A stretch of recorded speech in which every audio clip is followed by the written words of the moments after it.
속이 빨간 홍오렌지가 있습니다. 그거를 이게 오렌지 100% 착즙을 한 주스거든요. 근데 저는 몰랐는데 요새 한국에서 요거 프로 다이어트를 하고 있대요. 왕영우 씨가 홈쇼핑에서 팔고 있다고 하더라고요. 손님이 알려주셨는데 정작 이 동네에서 아무도 몰라요. 매일매일 마시고 있는 주스기 때문에. 제가 이 성당을 올라갈 건데 우리 가이드님이 소개를 해주셨어요. 여기 성녀 로사리아에 대해서 소개를 해주셨는데 이분은 귀족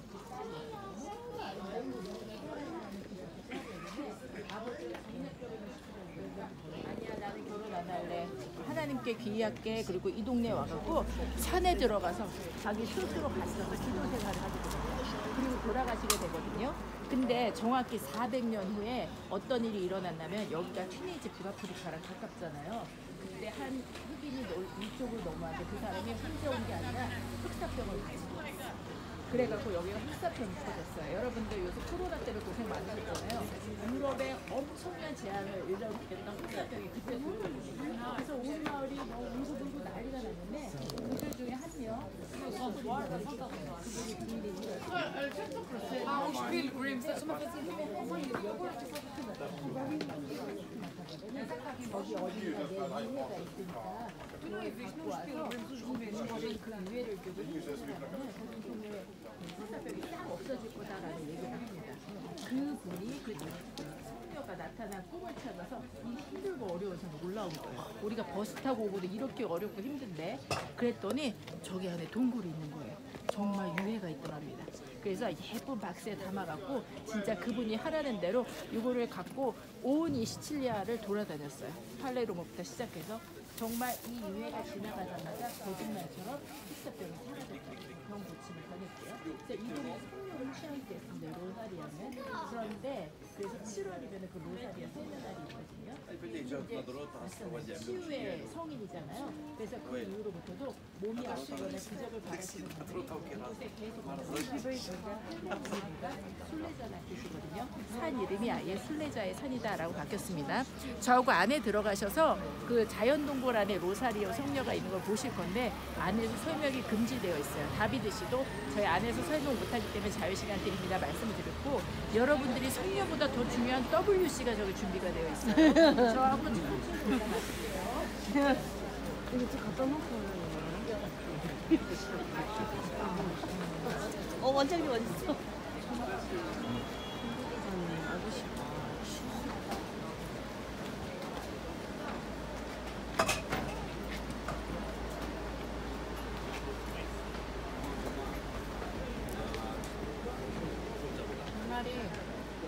강나리 나리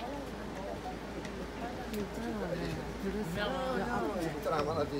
그래서 입었던 분 있잖아. 그분 남편이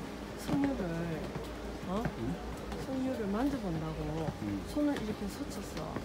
그러고 나서 와르르 무너져가지고 석류가 떨어졌어. 봤어요. 자기 봤나? 그분이 아니고 제가 앞에 나왔어요. 와이프. 그 사람이 그랬어? 자기는 모르고 그랬다 이거. 그렇게 했어요. 나비 나도 찍어줘. 계속 걸려. 저 와서 왔다가 장난을 안 하나? 달래기노.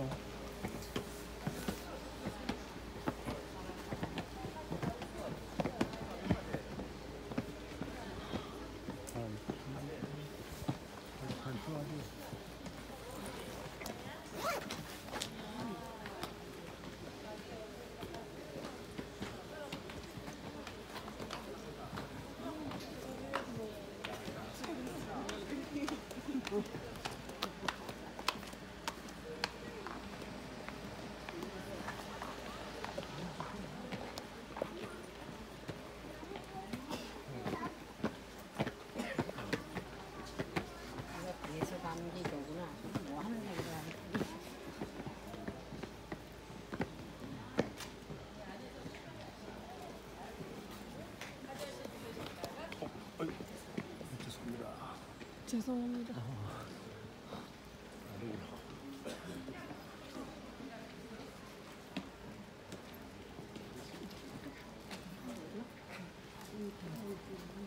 들어가서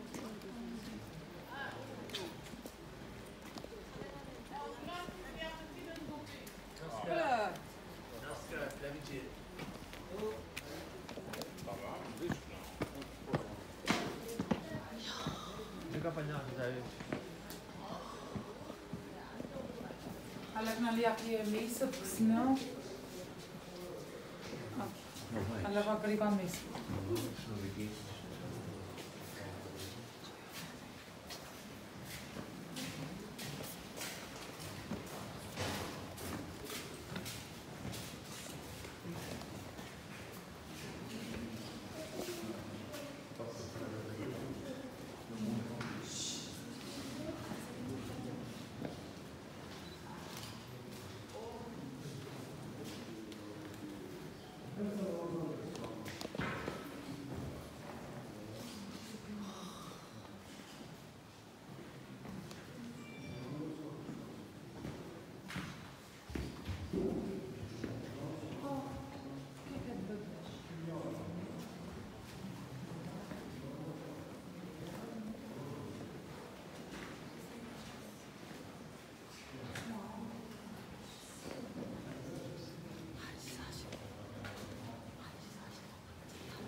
Certificado de banca aí.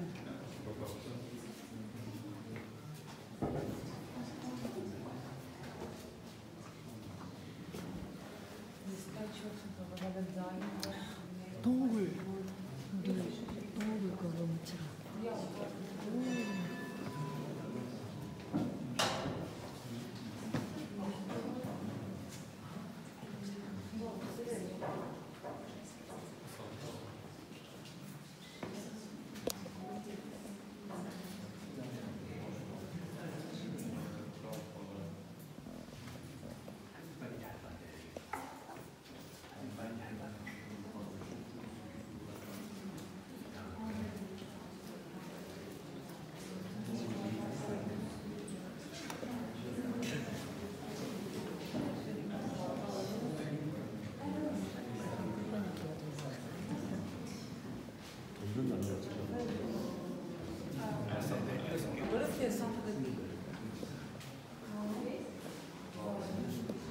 소원 많이 들었나?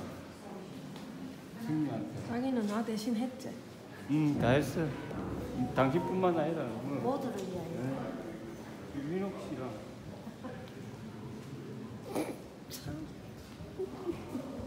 민옥 씨 더 예쁘지라고? 건강하시라고 그래. 예쁘면 다 예쁘고. 옷에도 돈이 있고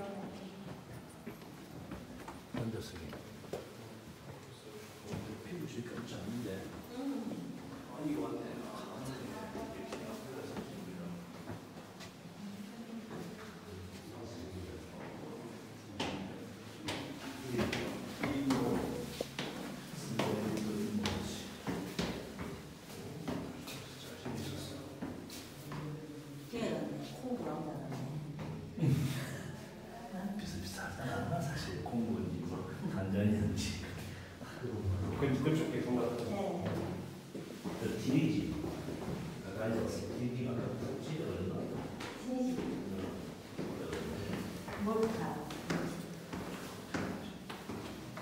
그거 아예 디지털이야. 이런 일이 거의 한 번씩 있었던가 봐. 그러니까 이 사람들이 추워가지고. Sì. No, no, scusa.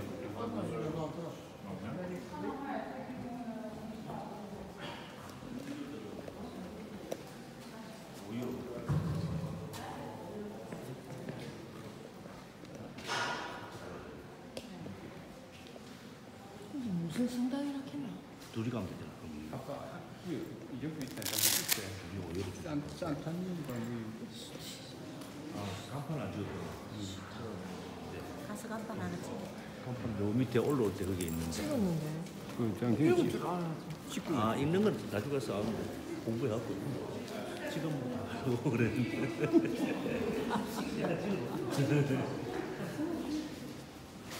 나 이게 너무 신기해 이게.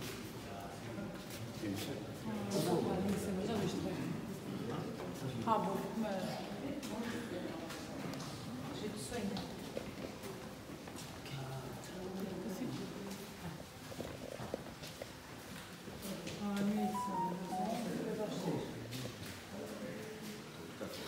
이거 진짜. 이거 진짜.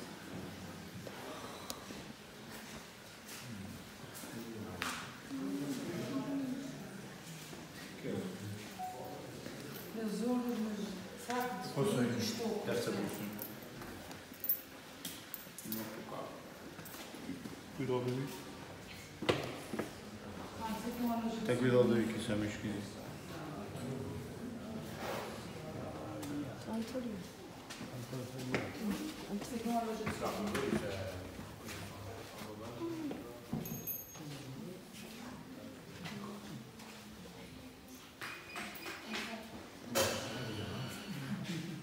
그러면은 이런 정도로 이게 다 왔다 가는 사람마다 다 먹고 선물해줘. 성명을 하는 거예요.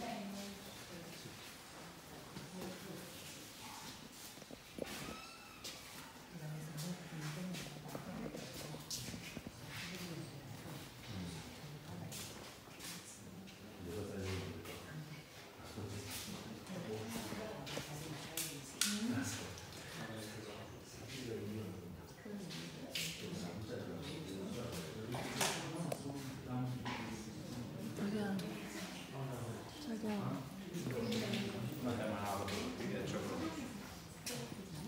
자기야. 자기야 뭐해? 휴대폰 보나? 휴대폰 보나?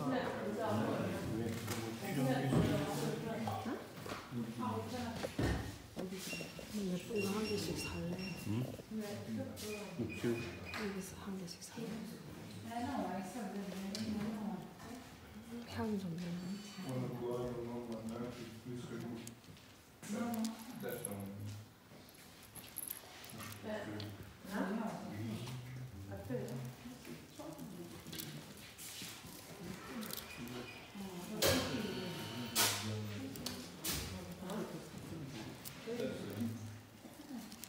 이런 거 좋지 않나?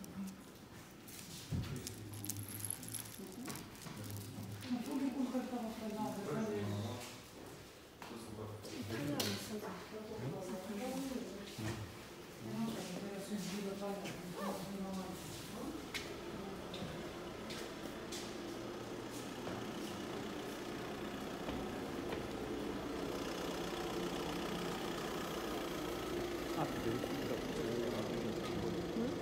올라올 때. 찍었다 이거. 어? 찍었어. 응, 찍었잖아. 산탈리오나인가. 산탈리아. 산탈리아.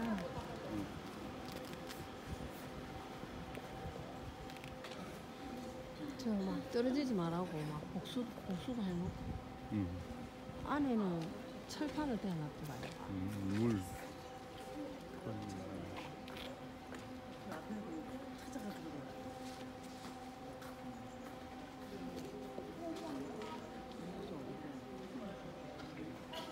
답장을 해야 되는데.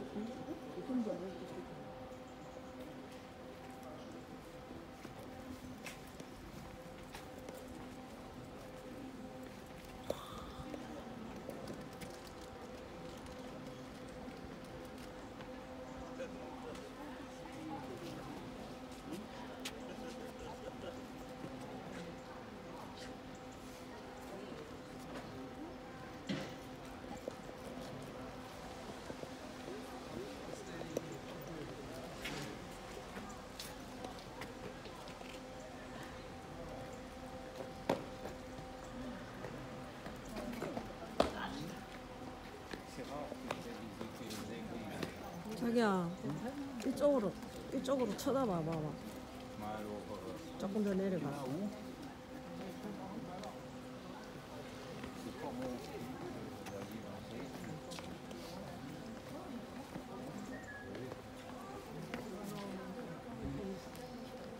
두 손으로 해봐.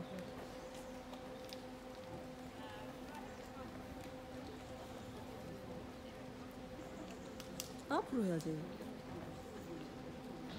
위로 올리든지. 저 위로, 머리 위로. 그건 옆이라서 잘 안 보이거든. 여기 화장실 안 가나?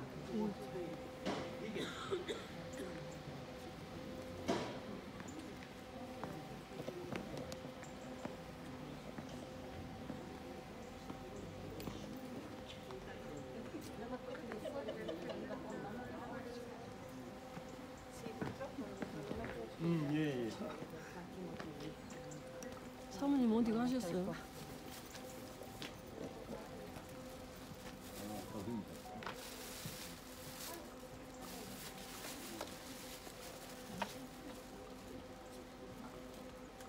마리아.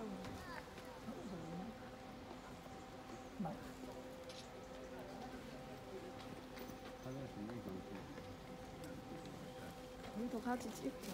그러니까.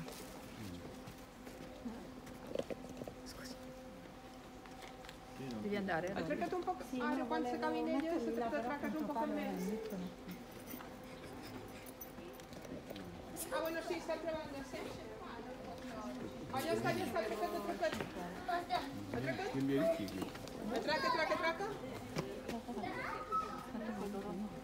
Ya.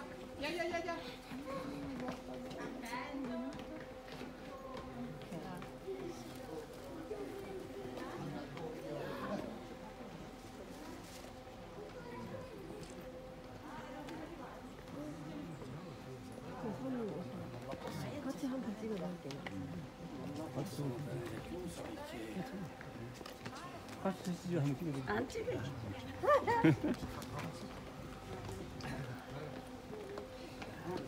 이쪽으로 내려가는 것도 있네. 응? 가보자.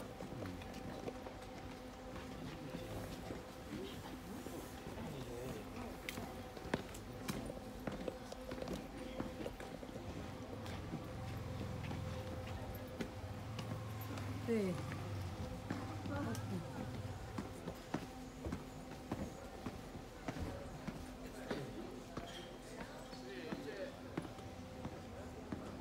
진짜 여기 진짜 지대가 진짜 이렇게 높은데 그죠?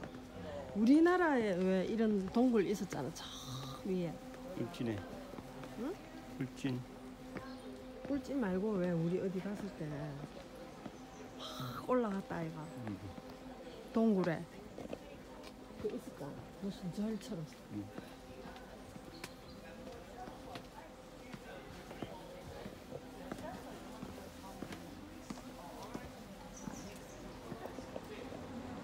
석류가 참 맛있어 보이네. 하나 사줄까? 언제 먹을래?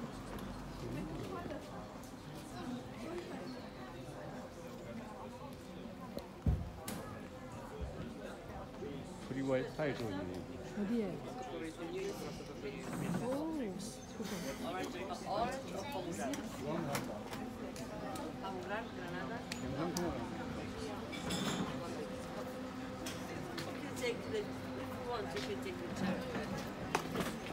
The toilet is outside on the right or white door? Outside? White door? Outside.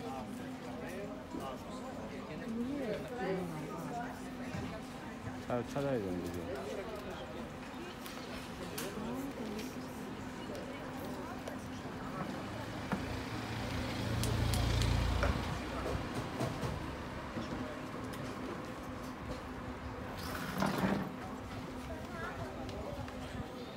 이건 있어야 돼.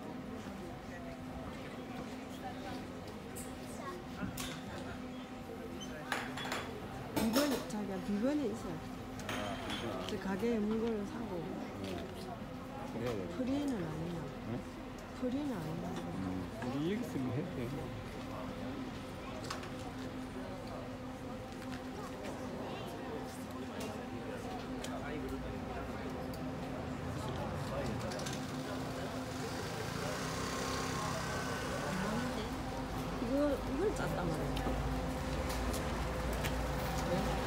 대문 그거라. 송이 빨간. 약간 먹는 거 같은. 나는 처음에 그것도 받았어. 송이. 송 자몽이랬나? 오렌지. 그거 오렌지.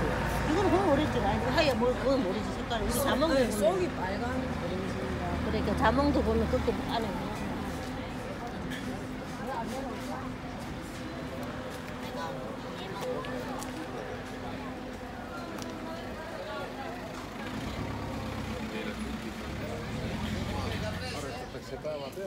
Avete mai detto si chiama Coppa?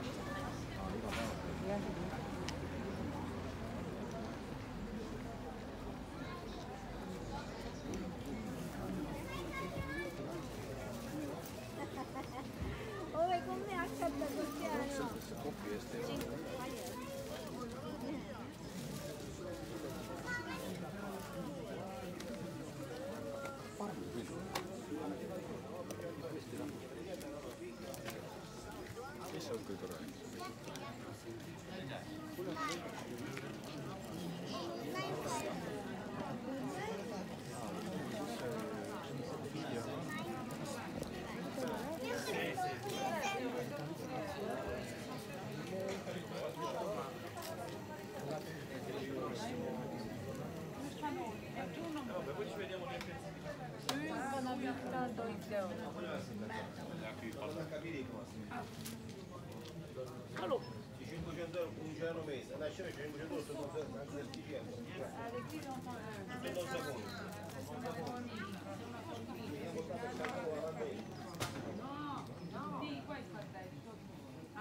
Oh, thank you.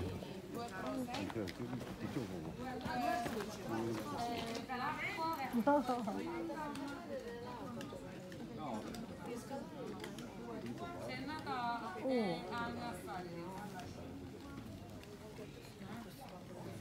Thank you.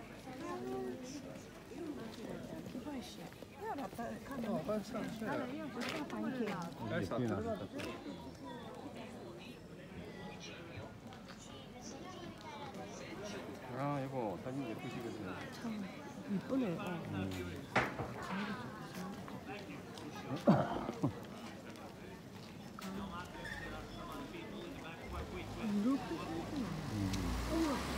구동색 우리 역시 젊은이답다. 그자. 역시 젊은이다.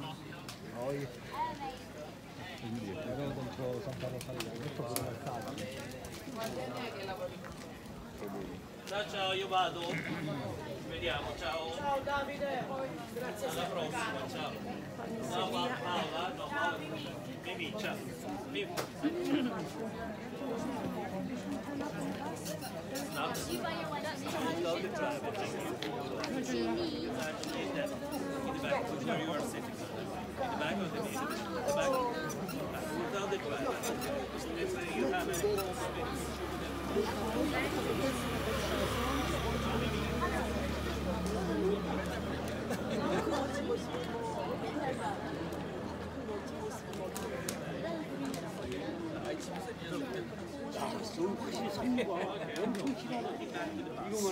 Take a time check. We have 2 minutes. 엄청 커. 저기 그 어디지? 시칠리아 섬의 알레르모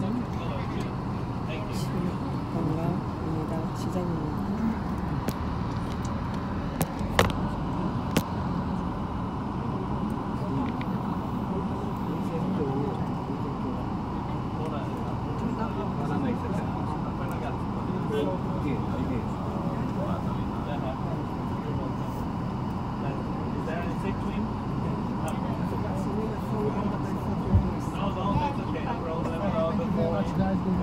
Welcome aboard.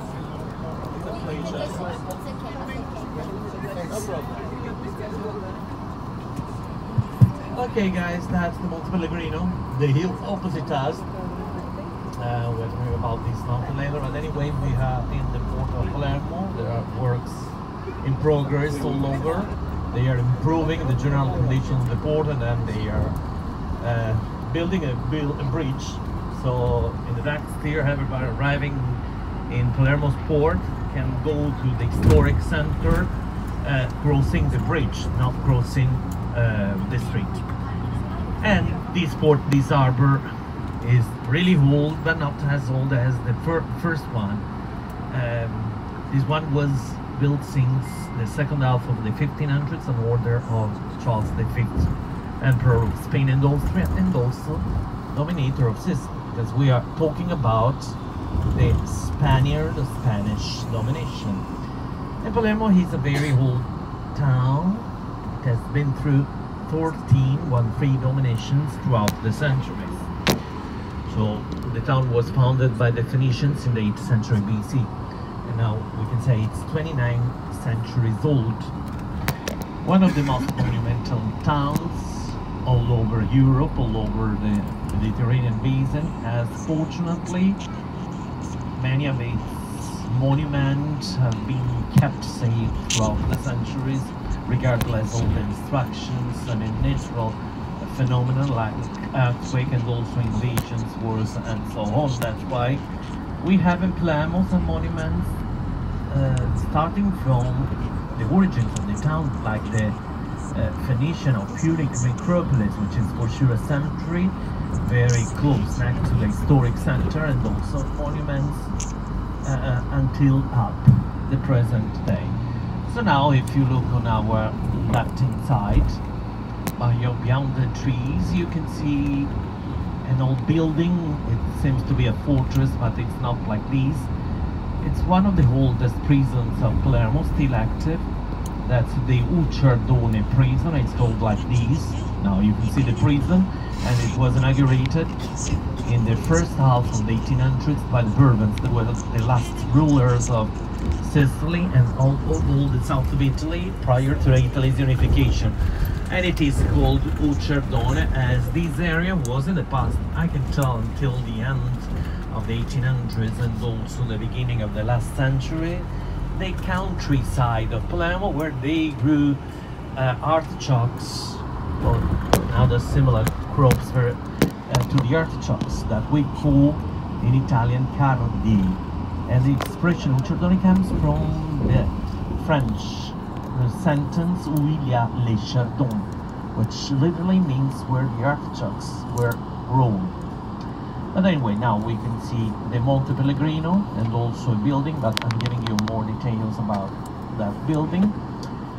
And so, as he said, that's we can say a modern area, not very new, because the buildings all over here were built since the 1960s, so immediately after the World War II, and then little by little the countryside disappeared, but we are relatively far away from the historic center, which is opposite, or not opposite us, on our back, on the, we can say, southwest side. We are going to the north side now, and we are climbing the famous mountain, which is considered by the Palermitan a sacred spot, a sacred hill, and it is Monte Pellegrino. Well, Pellegrino in Italian means pilgrim. The origin, I mean the etymology of the name, is not related to the pilgrimage, but the name comes from Latin peregrinos, and it means hostile. Why hostile? Well, because as you can notice, its walls, slopes are very difficult to be climbed, and also in the past, I mean in Roman times and the following centuries, all the pilgrims coming from outside, from abroad, were considered enemies. That's why they use the word peregrinos, like hostile or potentially dangerous people. Although the ancient name was Erket. Erkte another name, a Phoenician name, and then the Moors called it Belcrim. Anyway, you can see on one of the top of the mountain the pink building, which everybody calls in Palermo the Utveggio Castle. Actually, it's not a medieval castle, it's not a fortress, but because of its position seems to be a fortress. But it's a building dating back to 1936, and it was named after the engineer who planned its construction, Michele Utveggio, and he intended to create a 5-star hotel. As the view you have from the top of the mountain is absolutely stunning, amazing, but for sure, because obviously of the World War II, his project failed, and so after the war the building was abandoned and also sacked. So many or some people from Palermo, using still the cart pulled by the mules and donkeys, the famous Sicilian carts, went up to the mountain. They reached the building, the pink building, the Utveggio Castle, and they stole everything.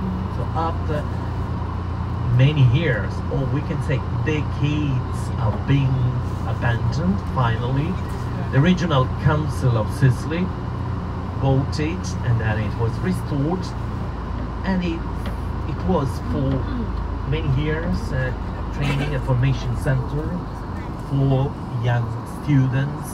They organizes master PhD and also formation courses for all the civil servants of the regional institution of the regional government. A few years ago they closed this institution in charge for all the courses, even also failed, but now they are gonna restore it as soon as possible, because the intention is to transform it again in a hotel. But anyway, we are surrounded by the sea, the ocean, that's the Tyrrhenian Sea, and Sicily is known as the island of the three seas, the three oceans. Why? Because Sicily actually lies all the middle of the Mediterranean basin, and it is the biggest island of the Mediterranean basin and also the biggest region of Italy. But the sea, the ocean, has different names, and it depends on the sides.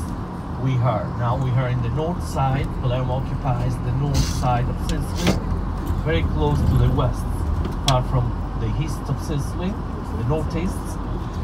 And so the north side of Sicilian Ocean is called Tyrrhenian Sea, whereas the east side is the Ionian Sea, where Catania, which is the second biggest town of Sicily, Taormina, the famous Taormina, the Etna, the volcano, are located, and the west is the Mediterranean Sea. But anyway, it's all the Mediterranean Sea. Different names to say, it's always the same thing, the Mediterranean Sea. But there's a stripe on the sea separating Sicily from the north of Africa, and located in the west side in the Mediterranean area, which is called the Canal of Sicily. And that's the, we can say, the narrowest, shortest stripe of the sea separating the island from Cape Bon, which is located in Tunisia, North Africa.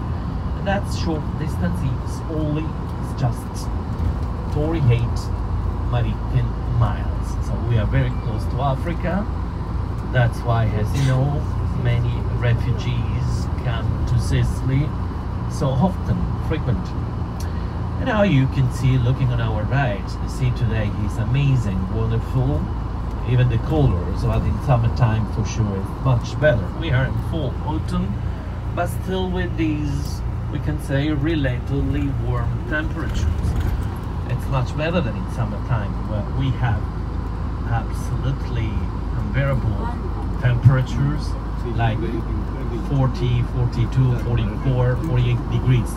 which must be 100, 110. For instance, last summer we had the Scirocco, the very hot, warm wind blowing from, coming from the Sahara, from Africa, and the temperature reached the 110 degrees, so 48 degrees for 4 days, 3-4 days, and then we have the fire. And from here, you guys, you can admire the Gulf of Palermo, you can see the town, you can see also on the opposite side another hill, a mountain. It's a small hill, it's the Monte Catalfano, and there's a town lying on the feet of that mountain. On the foot of that mountain is Bagheria, a famous town for the historic villas where since the 1600s the noble people of Palermo, I mean the members of the aristocracy, chose that area, which was famous for the citrus fruits growing and especially lemons, to build their own big villas where they spent only summer time. So now some of those villas, not all of them, but at least like 25, now you can have a view over Palermo, are still extant, and they are museum or they are housing some institution and so on.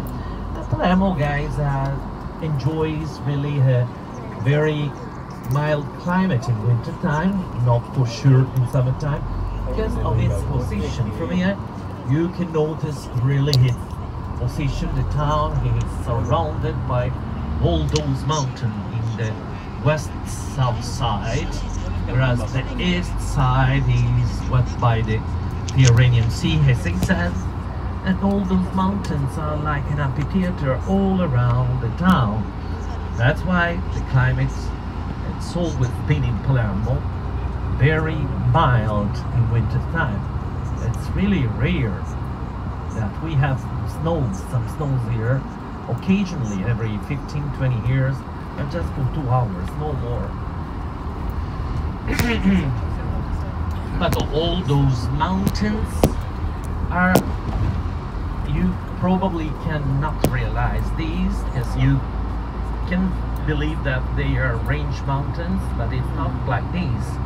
They are isolated peaks, separated peaks, although we have our range mountains in Sicily. But from Cefalù onward, and Cefalù is located 60 kilometers east of Palermo. And then we have some range mountains, and they are the prolongation of the Italian Apennines. They are the Madonie Nebrodi and Peloritani. Palermo, guys, is you can notice it's a quite big town. It's the most populated town in Sicily. Its current population is about 800,000, but we are talking about the official residents. There can be more, as all the immigrants are not registered, they are not regular residents. Most of them they even don't have the citizenship, and also we have to consider all those who come from other towns and they live in Palermo, but they keep their residence in the town from they were are. That's why the current population is bigger than 800,000, but we can say that almost 1/5 of the total population of Sicily live in Palermo, as the Sicilians are 5 million. So now I can tell you about the vegetation of the Monte Pellegrino. You can see many trees like sycamores, but we have prickly pear cactus. We love prickly pears because we eat the fruits. You remove the skin, you have to cut to extreme point and then cut in the middle the leaf with the spines, but you have to be careful when you remove the skin, because the spines can enter your skin for sure, and then the result is a colored, colorful fruit, which is really tasty, sweet, and it can be green, it can be red, it can be orange. For sure we eat the prickly pears in this time of the year, so between September, October and even November. But we are not like the Mexican. Probably you know that in Mexico they don't only eat the prickly pear, I mean the fruit, but even the leaves that they call nopales, and they fry them after removing the spines. But here we use the prickly pear also to make jams and to make marmellata. We call jam in Italian marmellata, and to make some liqueurs such as the fico di. It's a very good and tasty liqueur. And why fico di? Because prickly pear is in Italian fico d'India, like the fig of India. That's why fico di. But now, guys, we are climbing this mountain because we are shortly we are arriving to the sanctuary, the shrine of Santa Rosalia. She's our patron saint. Patron saint of Palermo, although we have two patron saints in Palermo since the 1800s, Santa Rosalia, and another saint is a black man, Saint Benedict il Moro. We call him Il Moro. Moro means black, and he was born nearby Messina, so in Sicily, in 1524, so 5 centuries ago, and he was the son of 2 slaves from Africa. And after he was born, the owner of his parents gave to him the freedom. He became a shepherd. He was very humble man, humble young man. Then he became a monk, a Capuchin monk, Franciscan monk, and he spent the last year of his life in Palermo, living like a saint, a very wise, spiritual, religious man, giving advices to anyone who needed his presence in their lives. So that's why we have the patron saint. But for sure the most famous is Santa Rosalia. Rosalia. She was born in 1100 and she lived in Norman times. So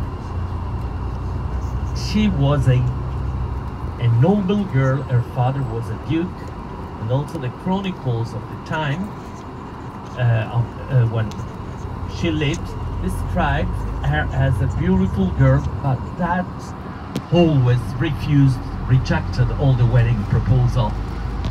Why? Because she decided to live by herself inside a cave, inside a grotto, as a hermit. And first of all, she spent some year in the inland of Sicily, in Agrigento's province, in an area where his father has owned some huge estates. Then she moved to Palermo and she climbed up the mountain, Monte Pellegrino, this mountain, and she spent her last year inside the grotto. But almost 4 centuries later, some sailormen coming from Tunisia, so from the north of Africa, brought the bubonic plague in Palermo. So because of this, people started to die, and it was a disaster. It happened in 1624, so exactly 4 centuries ago.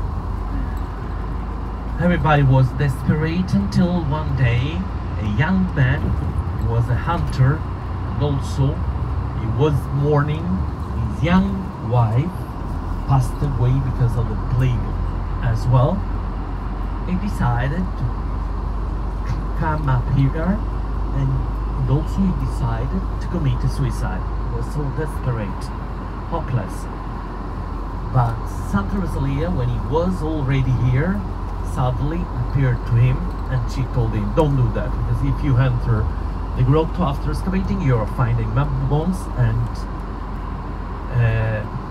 I beg you to take my bones to Palermo's bishop and tell him to parade them for some, probably many days, until the plague will be over.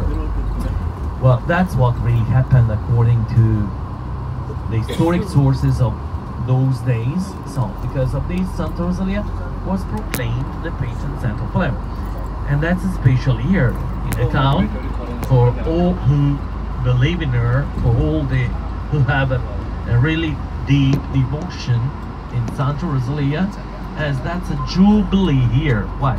because we are celebrating the 400 year or 4th century of Urban's discovery, 1624 2024. Then all around the grotto where they found their bones, they built a sanctuary with Baroque decoration, because we are talking about, you can see this road on our right, that's the road pathway used by all those who love trekking, but even by all the pilgrims who come up over here to go to Santa Rosalia Shrine.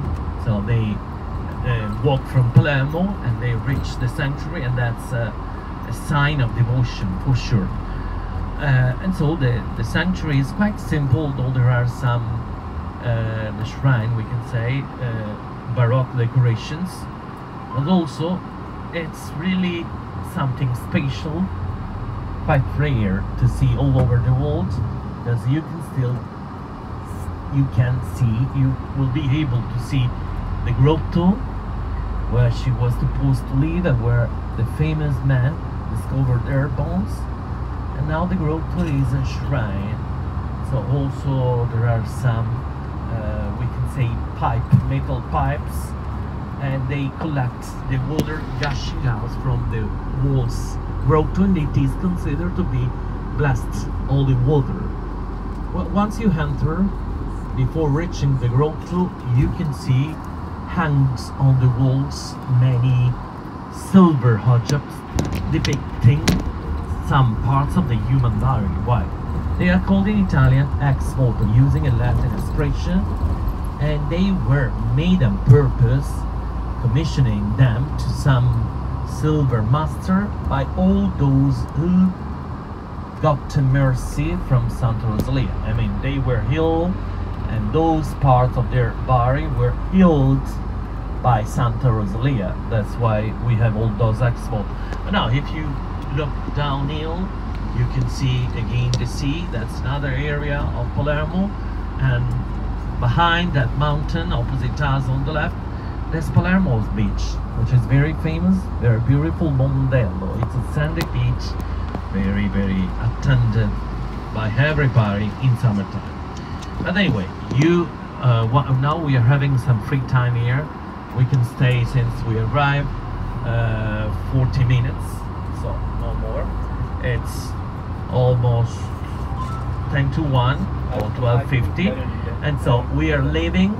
Don't forget the number of the bus, don't forget my face if you want or if you can, and we are leaving at 1:30. Okay, so we are staying 40 minutes. You are having U-Haul because it is included, the juice, and then you can go up the steps. There's a staircase that takes you to the sanctuary, to the shrine. I'm giving you the information about Santa Rosalia, the shrine, the grotto, and so on here in the bus, because as a sacred spot, and we are not allowed to give you explanation inside. The guides cannot explain inside. And also in the grotto, you're gonna see a beautiful statue of Santa Rosalia. She's laying down, and the statue depicts her own moment, in the moment of her death, and also she's wearing a tunic which is made of golden leaf. So that's amazing. So now please, we get off the bus here, you follow me, and we are going to that Costco where you are having the juice, and also as I said, we are meeting in 40 minutes to drive back to Palermo. Thank you very much, and try to be punctual, please. And bless you. And then we are heading to the historic center of Palermo. We are getting off the bus in a square very close to the cathedral area, where you are enjoying some free time. By the time, I will tell you, we are walking back to the bus, and the last step will be driving back to the port. So we still are on the Monte Pellegrino, and you can see all those mountains surrounding Palermo. So even that's a new area of the town on our right? And also you can see the big green area if you look downhill. And so that's a park, the Favorita Park of Palermo, a beautiful and big with lushy vegetation of the town, which dates back to the beginning of the 1800s. In fact, it was set on order of the King Ferdinand of Bourbon. He was king of Naples and Sicily when Sicily still was part of the Kingdom of Two Sicily, which included all the south of Italy, even Sicily. And so Naples was the capital and Palermo was the second most important town of this kingdom. Is it okay, the air condition now in the back? Yeah, better than, a little bit more, higher? Yeah? Metticela un po' più forte, che dice che ancora sentono caldo.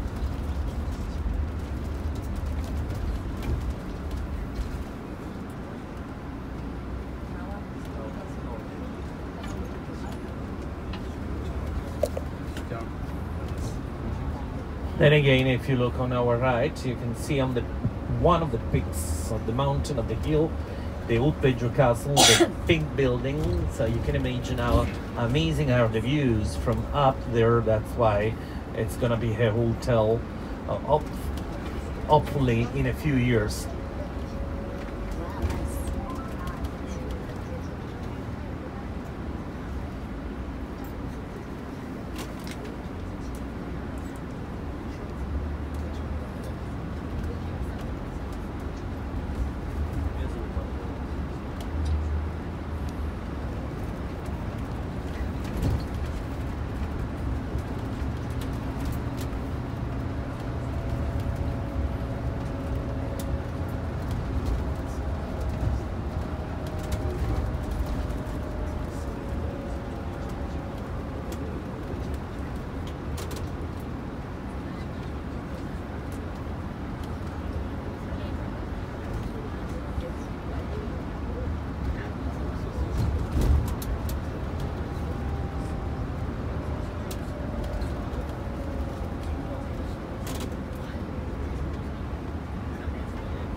Many times when you climb up this hill or you go down to drive back to the town through it, so you can see, looking towards the ocean, the sea, a small island that is Ustica. It depends for sure on the visibility. Today it's not quite clear, and so it's a very close by satellite, a small island to Palermo, to the capital, and in fact it belongs to the Palermo's county, Palermo's province.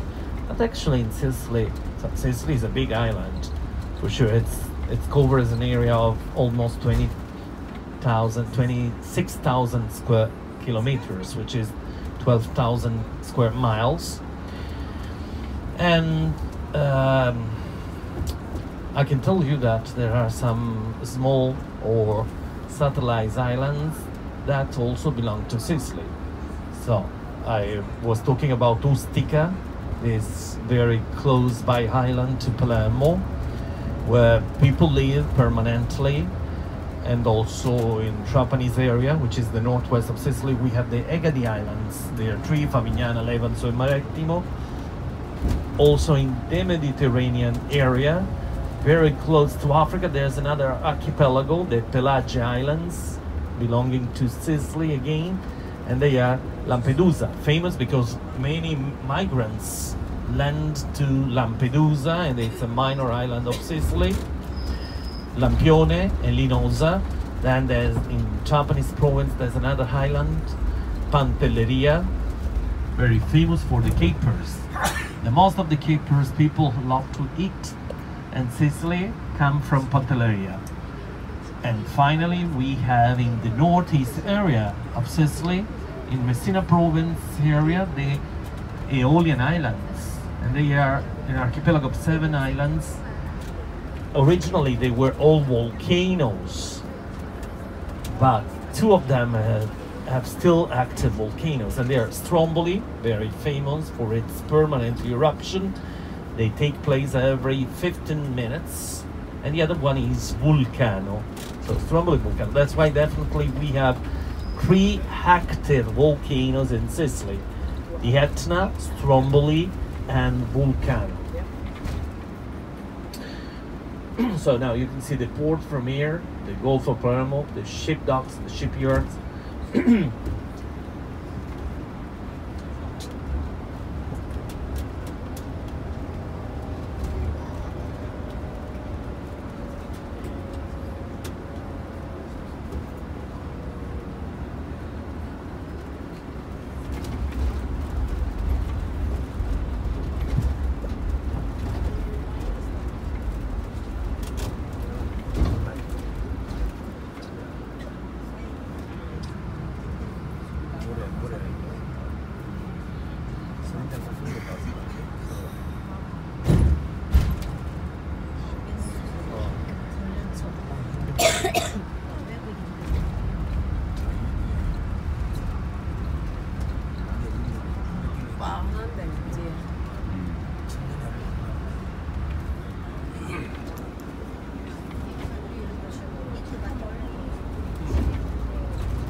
저기 있다, 수아. 저기 염소가 있다. 안 보였어. 염소가 있어.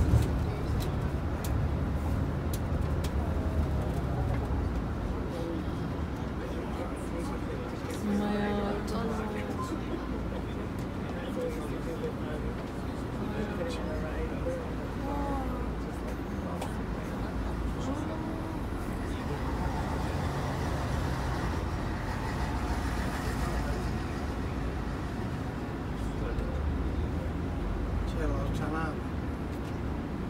Sì. Che è tanto grande quanto la costa. Quando viene? No, non ho idea, perché io lavoro solo con la costa. Ma non viene regolarmente tutte le settimane. No, una volta al mese. Domani c'è la nave a Trapani, che mi avevano chiamato. E domani mi sono dato per disperso. Non ho un giorno libero dai primi di ottobre e ieri a banca a fare determinate cose c'è essere forse io, se uno si piglia mezza giornata libera non può fare niente. Sarebbe ora quasi è finita. Sì, ormai sì. Adesso non è chi. Siamo in fase calante. Sì. Vabbè, ma ci vuole pure a riposare adesso. No, un autunno è stato pienissimo. La primavera non fu granché, ma l'autunno. Anche se io, sarà perché ora ho un tour con americani a novembre, però avrò già ti posso dire la metà di novembre ce l'ho pure impegnato. Ah, ma ci ho fatto bene.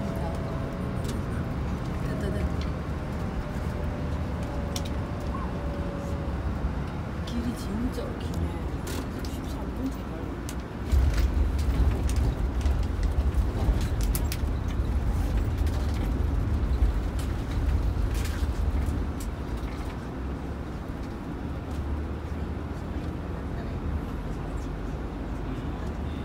Allora ora noi facciamo via Libertà Antonio, via Dante e poi via Goethe. Sì. Perché è inutile che prendiamo dal Massimo, al Massimo ci passiamo. No, ci passerete. Dove vuoi entrare? Via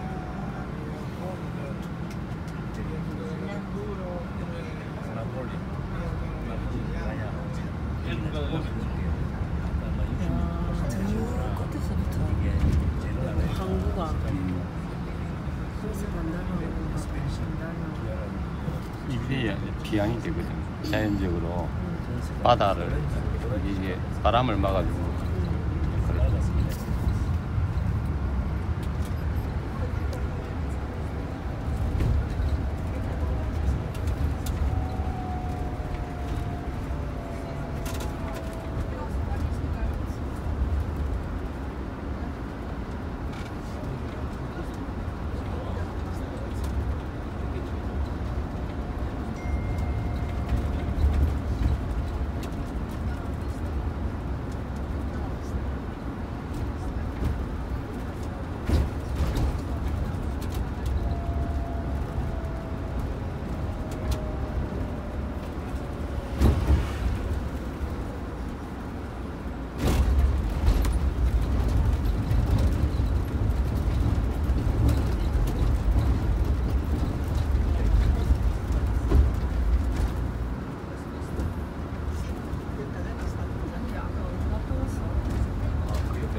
So we are again in the town.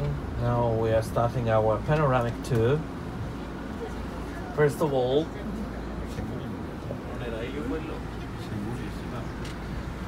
we are driving all over we can say the modern town, which spread since the end of the 1900s, and then we are reaching the historic center, I mean the old section of Palermo.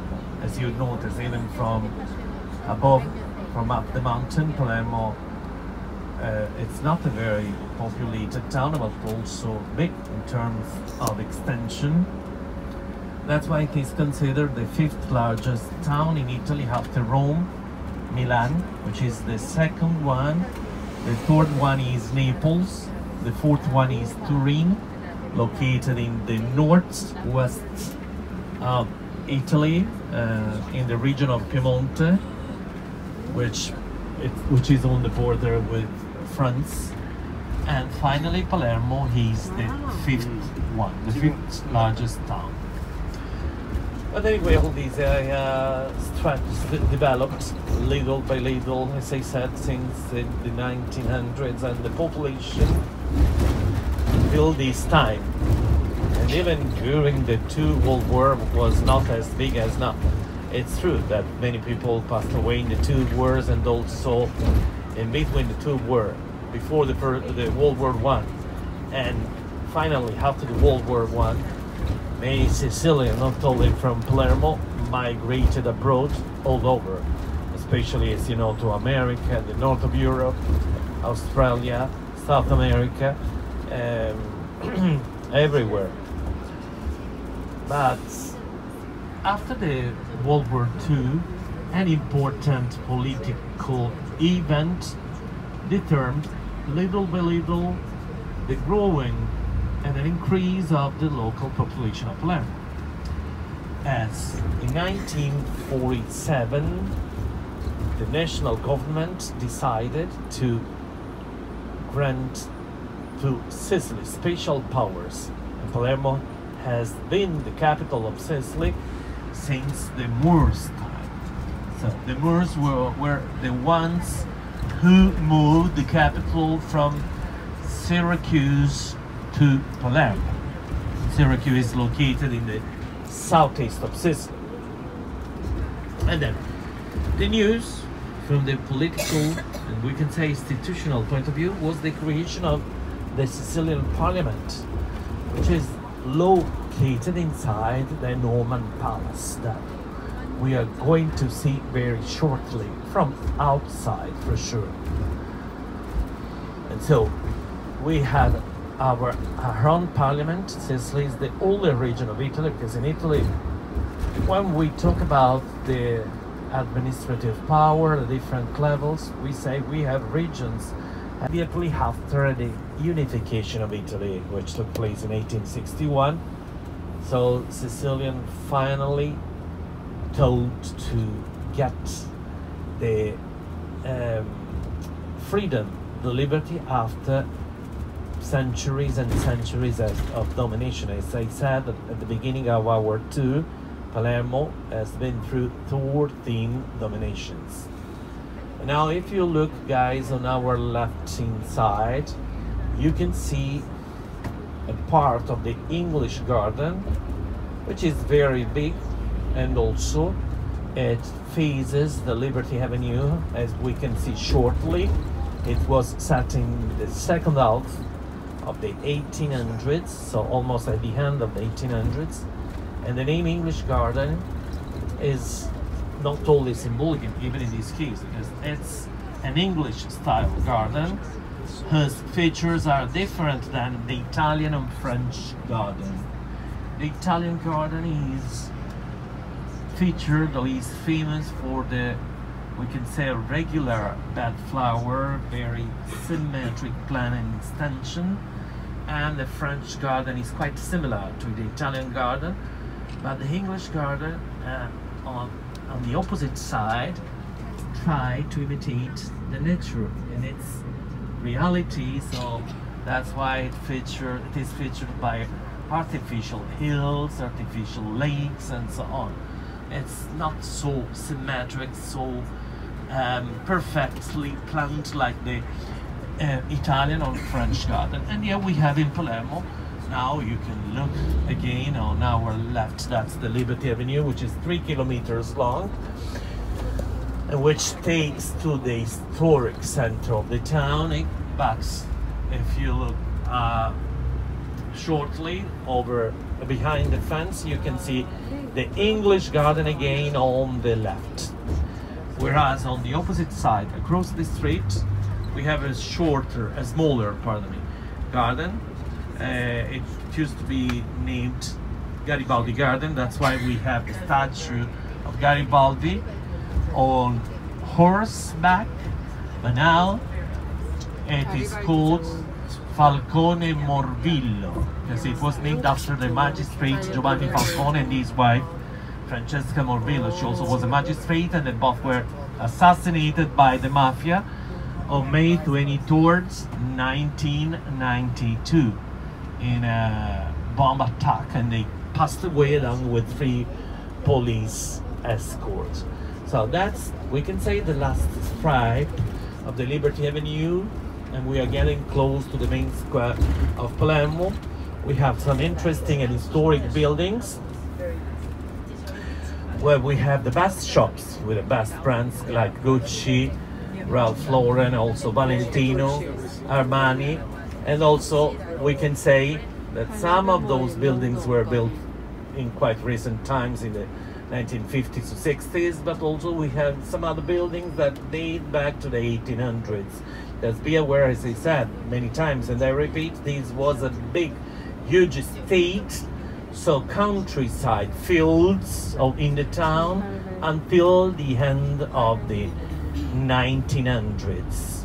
And also we can say that that's the most important. We can say the core, the economic core of the town, not only for the shops you can see, but many of those buildings house banks, insurance companies, some business offices, and so on. And so be ready to look once we get to the traffic lights on the left. On the left, on the right, you can see the main square of Palermo, of the modern Palermo. It's not the main square of the historic center. It's on the left side, the Ruggero Settimo Square. On the other side, the Castelnuovo Square. But Palermitans call it Politeama Square because of the theater. You can see, if you look on our left inside, that's the Politeama Theater, inaugurated in 1867. That's not the Opera House. We're gonna see the Opera House later. And so, the Politeama Theater, as I said, was inaugurated in 1867. It was designed by an architect born in Naples. That's why you can see the frescoes, the Pompeian frescoes, because he was influenced, that's the main square, as I said, by the new Pompeian style, which uprose as a consequence of the discovery of Pompeian Herculanum dwellings. So, two very important archaeological sites, 2 of the most important archaeological sites all over the world. And that theater, the Politeama Theater, houses today the Philharmonic Orchestra of Sicily. Why Politeama? Its complete name is Garibaldi Politeama. Garibaldi in honor of Giuseppe Garibaldi, for sure. Politeama because the word comes from 2 ancient Greek terms, politeama.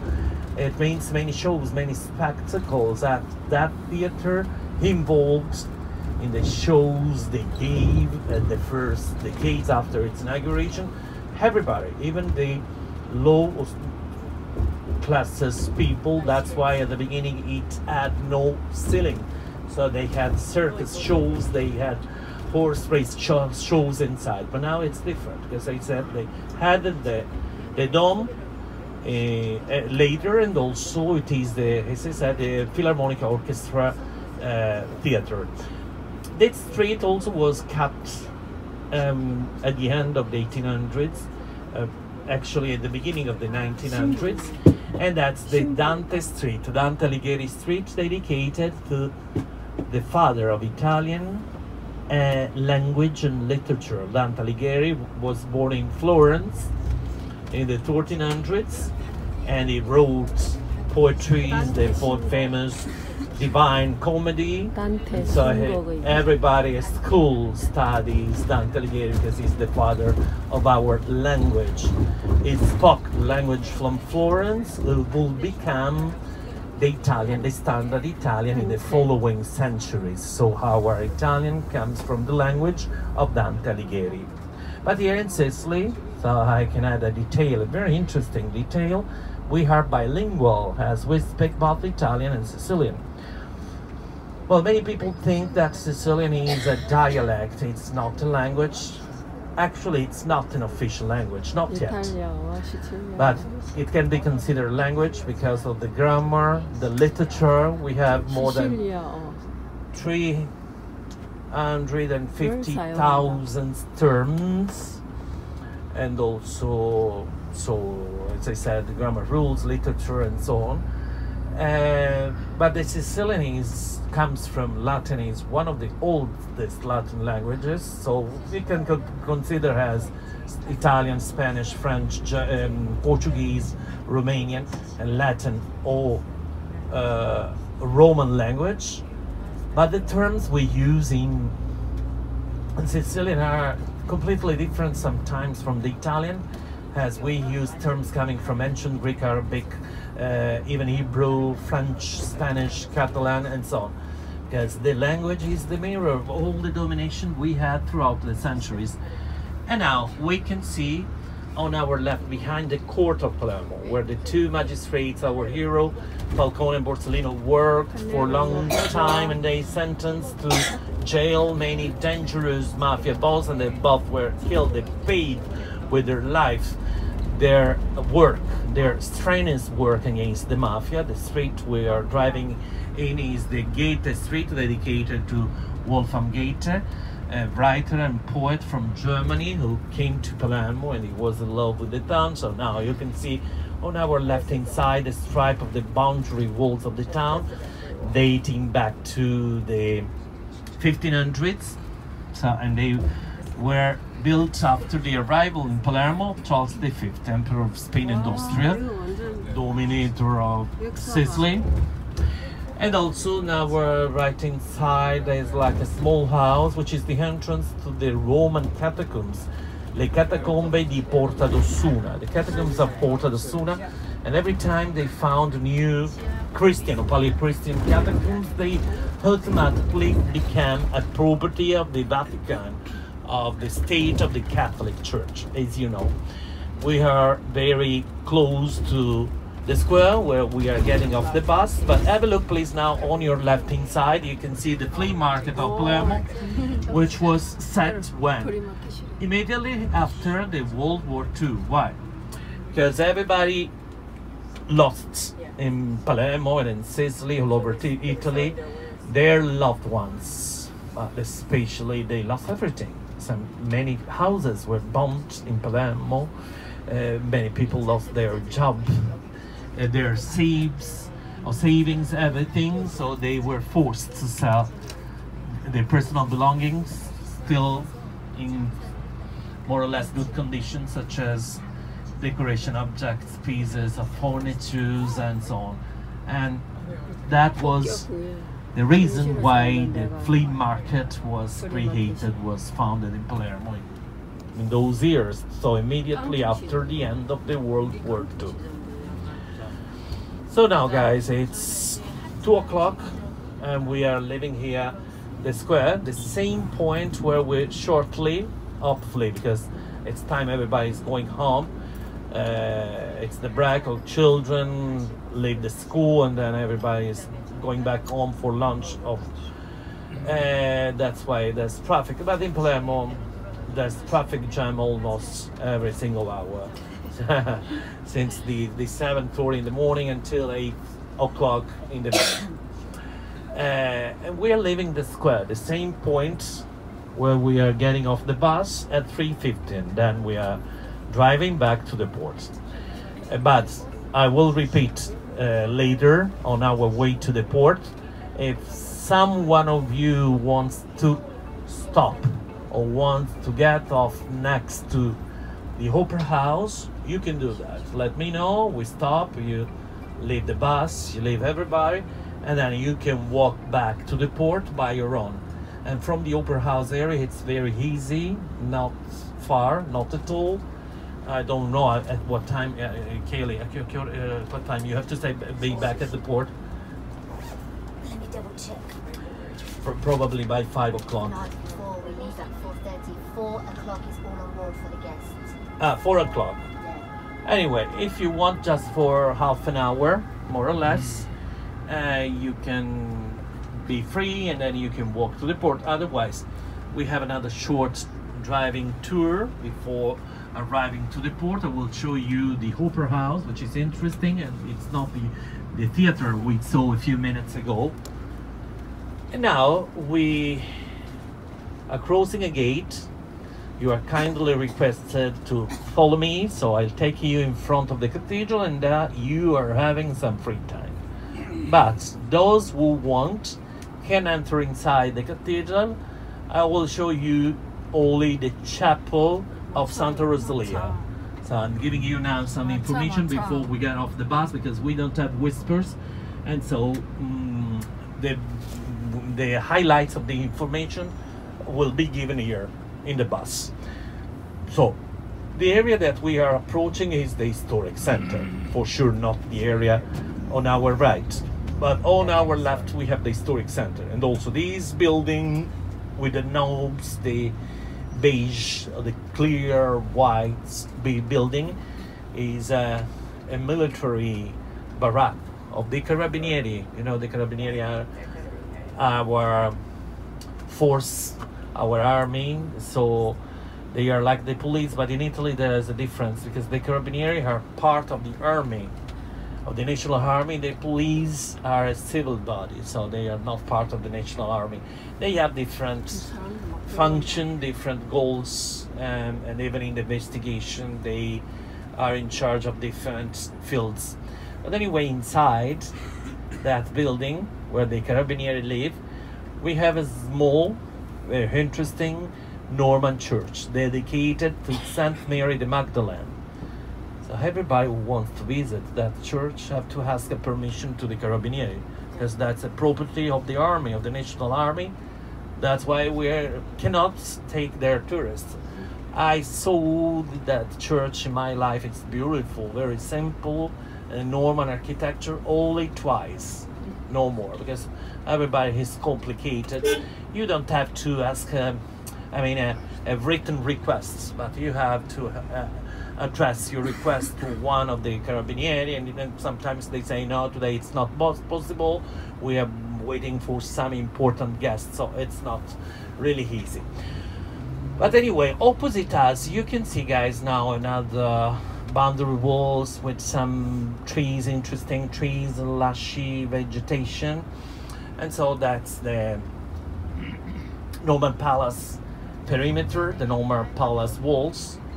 And they are really bastions dating back to the 1500s, built by the Spaniards. Now they are like boundary walls, and on top of those bastions they made a garden, a beautiful garden, at the end of the 1800s. So now once we turn right, if you look on our left, we can see the new gate of Palermo. That's the gate that gives access, that gives the entrance to the historic center of the town. Why it is called New Gate? Well, because it was built the first time in the 1400s, replacing another gate which was located nearby. There's one close by, but we don't know exactly where. Then at the end of the 1500s, it was restored by the Viceroy Marcantonio Colonna, as he wanted to celebrate an important event which took place in Palermo in 1535. Which was this event? Was the triumphal entrance in Palermo of the Emperor Charles V, Emperor of Spain and Austria, and also the dominator of Sicily. He came to Palermo after having defeated the Turkish Ottoman in Tunisia. So he was a winner, and he was welcomed triumphantly by everybody. That's why now, right now, if you look on our left-hand side, you can see 4 men. 2 of them are without arms, and 2 of them are the folded arms. They are the Turkish, symbolically, defeated by Charles V. And also we have the eagle as the symbol of Palermo, and the pyramid decorated by Majolica tiles, again depicting the eagle. Why? The Majolica tile in the pyramid? The pyramid, guys, is a symbol of victory. So, no way, a symbol of victory. So, now we are getting off the bus, and then we are crossing that gate, and we are reaching the cathedral, which is a Norman cathedral, and it was built since 1179 by the bishop, probably was an Englishman, Walter the Offermill, and he was also related to the Normans. It's a very big, huge cathedral, as you can see.